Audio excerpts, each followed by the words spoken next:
warahmatullahi wabarakatuh. Perkenalkan, nama saya Rahman Nur Asyah Stianingrum.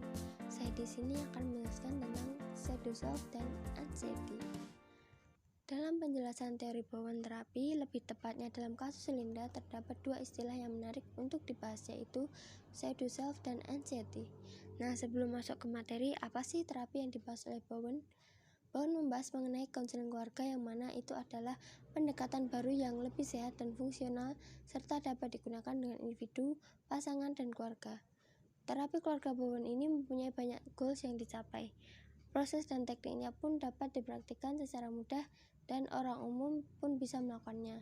Namun di balik kegunaannya, terapi ini ada pula beberapa yang harus dievaluasi agar bisa diterapkan lebih baik lagi. Nah, sudah tahu sedikit materinya, mari kita membahas dua istilah yang menarik itu. Yang pertama ada pseudo-self. Diferensiasi diri dijelaskan oleh Bowen sebagai diri yang solid, dan diri yang menyatu disebut pseudo-self atau diri semu.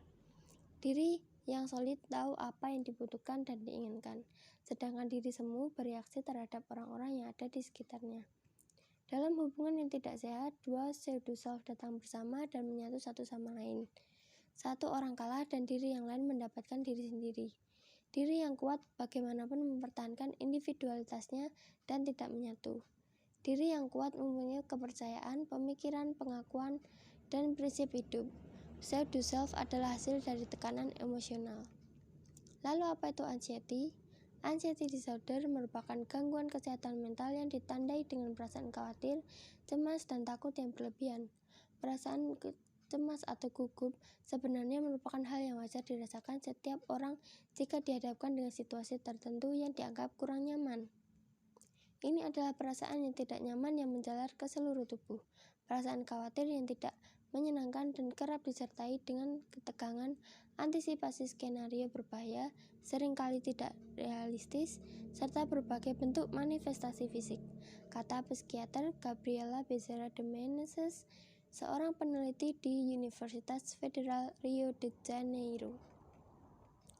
Contoh kasusnya adalah Naya sejak SMP belum mempunyai cita-cita atau keinginan untuk masa depannya, sementara orang tuanya selalu menanyakan.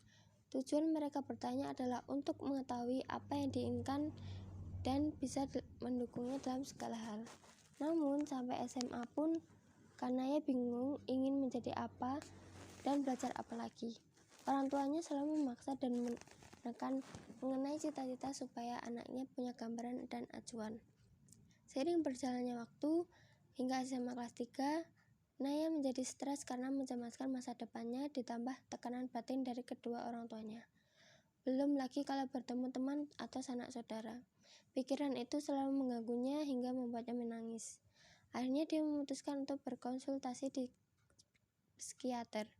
Kira-kira bagaimana ya penyelesaian kasusnya? Yang pertama, Naya diminta untuk memikirkan hal apa yang bisa dia lakukan atau ahli dalam satu bidang. Oh, ternyata dia pintar menyelesaikan masalah dan selalu mau mendengarkan orang lain, membantu menyelesaikan masalahnya sampai memberi nasihat agar tidak terulangi lagi.